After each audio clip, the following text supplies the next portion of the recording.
Hey guys, welcome back. It's Kim, aka Book Freak. Today we are talking about the Happily Ever Afters. So, you guys know I'm obsessed with Jennifer Armentrout. And so I follow her on Instagram and Facebook and Twitter. And I also follow Stephanie Sandra Brown, who is at Ideally Inspired Reviews. She has a book blog. I believe that's how she started years and years and years ago. It was with her book blog, which is also called Ideally Inspired Reviews. But anyway, Jennifer and Stephanie were both raving about this book. So I pre-ordered it because if you pre-ordered from Bel Canto Books, or Bel Canto, I'm not really sure how you say it, but you get all this cool. So I got this bookmark. I got this beautiful book. I got sticker. I got stickers that match the cover art, which, hello, this cover is freaking cute as a button, okay? And you get this nice little, hey, thank you for shopping small, little thank you from Bel Canto. But here is the number one reason to buy from them.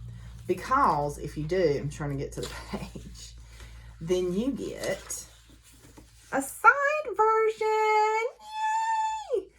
So, yeah. So, this is, if you follow my Instagram or my YouTube or any of those things that I'm on talking about books, I literally never talk about contemporary. I don't really read contemporary. I have probably less than 10 contemporary books, and they were all people that Jennifer Armentrout suggested. I just don't. I like fantasy, right? Like, I like mythical, magical creatures and a world that doesn't really exist. And yeah, so I don't really do contemporary. But this book, it's definitely a 5-star. Like, it was not a, like, can't put it down, but it was definitely a, like, okay, a new episode of a show I was watching come on, and so I was watching that, but I was literally in the back of my mind going, I wonder what's happening. I wonder what's happening in Long Beach with Tessa and Sam and Nico and Caroline. Like, I wonder what the gang's doing. So it's like, the characters stick with you, and to me that is definitely a sign of good writing, is when the characters stick with you. So yeah, so even though it's not my normal bag, I loved this book. It really, I loved reading a different perspective. I loved reading something different than what I normally read. And also the writing was phenomenal and the story was really good. And so I've got my little, get my little notes.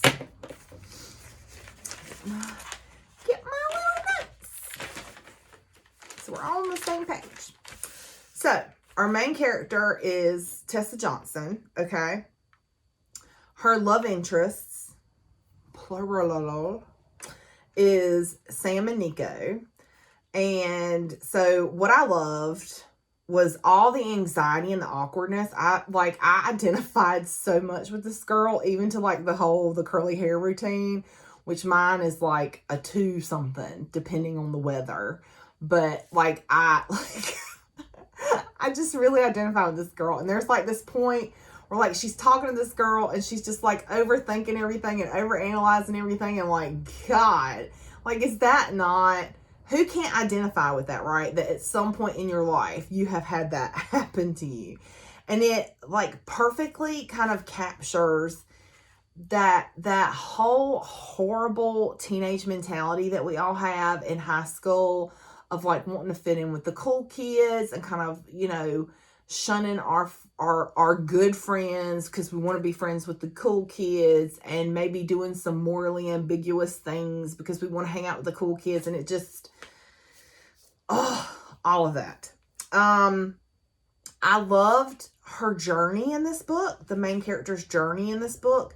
And it's bumpy, y'all. Like, it is bumpy. There's some like cringy moments. But that's life, right? That's what happens, right? We don't grow from nothing, right? We grow from pain, and we grow from walking through stuff. Y'all have heard me say that before. But yeah, so What I did not love, there really wasn't anything I didn't love. There was nothing in this book that I was like, she just got on my nerves with this or that. There was nothing in here that I didn't like.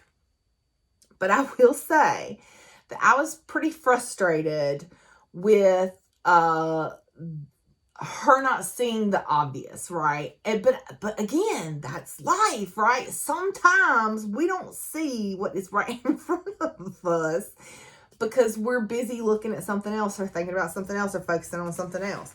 So just a brief synopsis, right? So Tessa, our main character, her and her family, which is her mom, dad, and her brother Miles, who is special needs kid. They all moved from Northern California to Southern California, and her mom kind of uses her. She's a writer, but she doesn't share her writing with anybody but her best friend Caroline. Well, her mom, she had been looking up this special school called the Chrysalis School, right? Like a butterfly. And her mom kind of found out about it and used her writing, unbeknownst to her, and filled out an application and got her in to this Chrysalis School, to this special art school, right? Which is like a big deal. Well, she has this full-on freaking imposter syndrome thing. I'm looking at Hannah. Has this full-on imposter syndrome thing where she feels like she doesn't deserve to be there, that she's not as good as these other kids, that she's not a real writer.